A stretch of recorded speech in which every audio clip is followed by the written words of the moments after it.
Sounds of tumbling boulders reverberate against snow-capped mountains. Dust clouds form, polluting the air and stinging the eyes. Dislodging rocks to sell onto the construction industry is precarious work. But in the impoverished Pueblo Jovens of Floran Tristan and Shang-Ju, life is tough.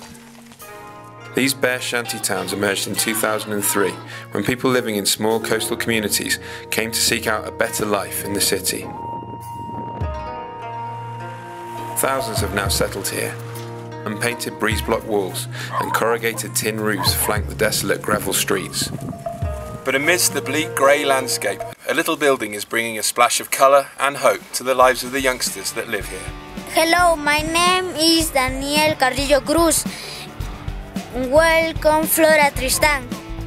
This is my class in World Long English. This is the flag of Peru. This is the library. This is the toilet, the small. This is the garden with the cactus. Out.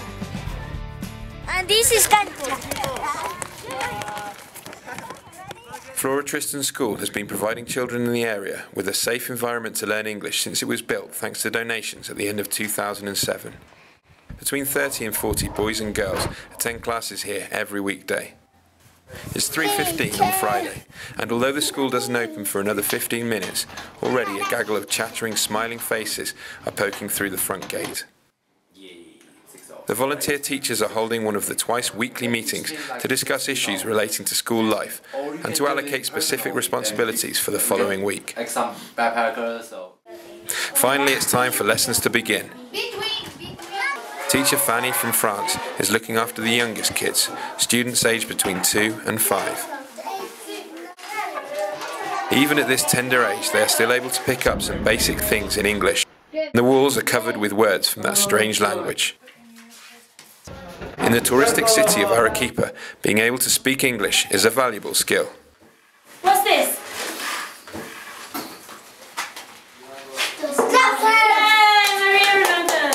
Round the corner in class 4, Sophie is trying to get 5 to 8-year-olds to learn the words for different items of clothing.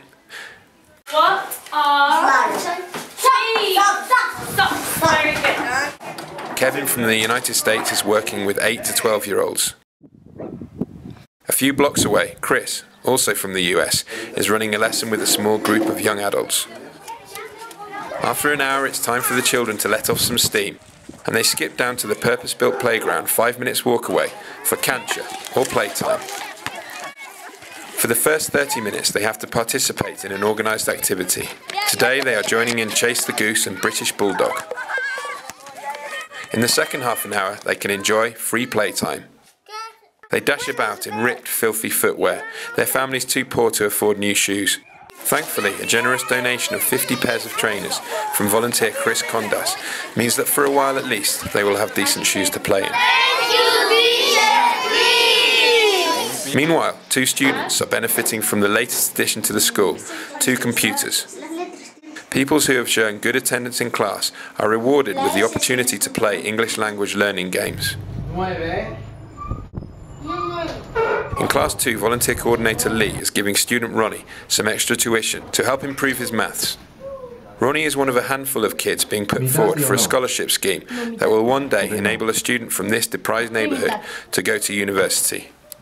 Even though providing the kids in the community with English lessons is giving them an excellent skill that will be very marketable for their future, they're still in the government schools, which are still substandard, which still do not provide them with opportunities to move on to university. So this idea was to say this could actually change their socioeconomic and their educational and worldview opportunities by giving them a chance to get a quality education.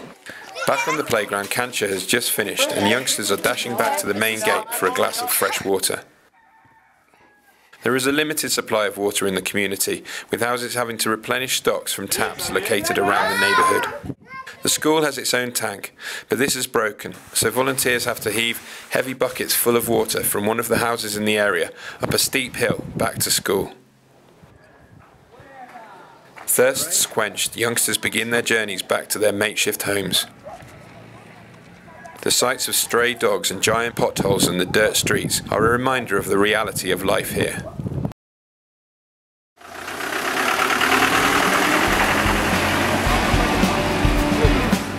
But as the sun sets on another week at Floran Tristan School, children like Esmeralda and Jennifer can at least dream of a brighter future.